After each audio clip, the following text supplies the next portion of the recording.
Headed on a road trip, let's go, let's go. Washing every town we dip on past. You're in charge of the tunes.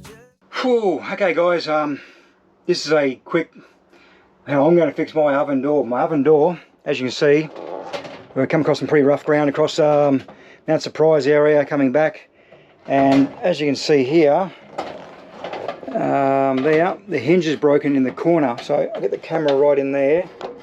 See, you can see where the hinge is broken. What I've done is a rivet in there. I don't know why they use a rivet, but there's a rivet. So I drilled that out.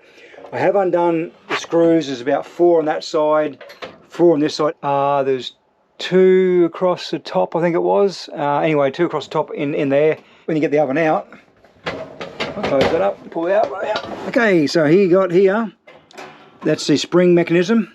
And what you're supposed to do when you get the replacement hinge is down just in there. This guy here, there's 2 rivets there to undo. You got to drill them out from behind the there, you see them there down there. Drill them out from behind in here. Very hard to get into, and I think you'd have to pull the whole oven even further out to get to it. So you have to drill into here to get that off. And what I'm going to do, and I think by putting the same things back on again, it's going to break again. So what I've done is I've drilled that out and drilled it all, pulled the oven out as far as I could. Okay, update. Remove the glass. It is easier. Just drill them out. Okay, just drill the rivets out. And then I drilled a hole in the side, because I still don't want to go pulling it all out and gas fittings and stuff. Drilled a hole in the side here where I put the bolt through. So you can actually put a screwdriver through there. It does 2 things anyway. Puts a bolt through where you can tighten it up. Okay, that's a stainless steel bolt. That ain't going to break. And that's on the hinge in there, so that's not going to break. So stainless steel bolt all the way through there. 2 nuts to lock it in. And then I'll put the glass doors back in and pop it back in again. But I did change my mind on the glass doors. Put that bolt in there. I'm going to try to cut that off too with a pair of nippers, and go from there. But you got to have the clearance. So when this comes down, it goes behind the outside of that bolt and doesn't hit the head of the nut. So use a countersink bolt. See, the little griller's got a little pop rivet in there as well. And that goes down beside it. But the grill will be a little bit easier because you got a you just drill right through. Anyway, okay, that's a bit of a mission.